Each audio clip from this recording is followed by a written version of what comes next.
go, there you are, the podium. All right. Ladies and gentlemen, I'm very pleased, of course, that Sakur is with us here today, and with no further ado, I hand over to him for his briefing. Sakur, thanks for coming. Well, thank you very much. And I won't pretend that Russia did not take a different view on the air campaign, but we do welcome the fact that they stayed engaged throughout the political process, contributing to the agreement that formed the basis of the military technical agreement that we're now implementing. I welcome, too, the fact that they'll be involved in KFOR, and we're working now to ensure that they're properly deployed within an effective and unified chain of command. Racing along to apparently move to an airfield to do. At about 9:15 hours this morning, the 4th UK Armored Brigade moved through the area held by the airborne troops, and it's continuing north.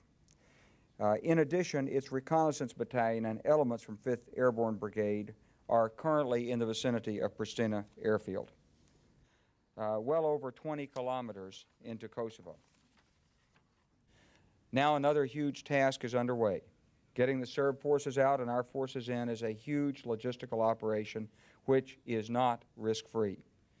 Our information is that some 10% of the tanks, 30% of the armored personnel carriers, 10% of the artillery and mortars, and perhaps 12% of the military, police, and paramilitary personnel, maybe 7,000 or more persons, have left Kosovo. And despite a few violations, the ceasefire seems to be holding. Two questions regarding the Russians briefly. One, could you be very clear precisely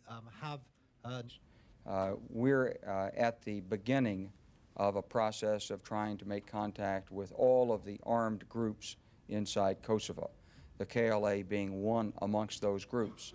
And they will be given specific instructions on what they must do to comply with the agreement. We've received indirectly every assurance thus far of their willingness to comply. We've seen indications of their intent to comply. You're going to give Russians their own sector. But the most important task of all is the one that this whole operation has been about. That's getting the refugees home. The world's been impressed by the dignity of the refugees and by their eagerness and even impatience to return home. We just ask that the refugees give us a little more time until the situation is a little more stabilized so it's safe for them to return. They know they're not going home tomorrow, but they know they are going home and going home very soon.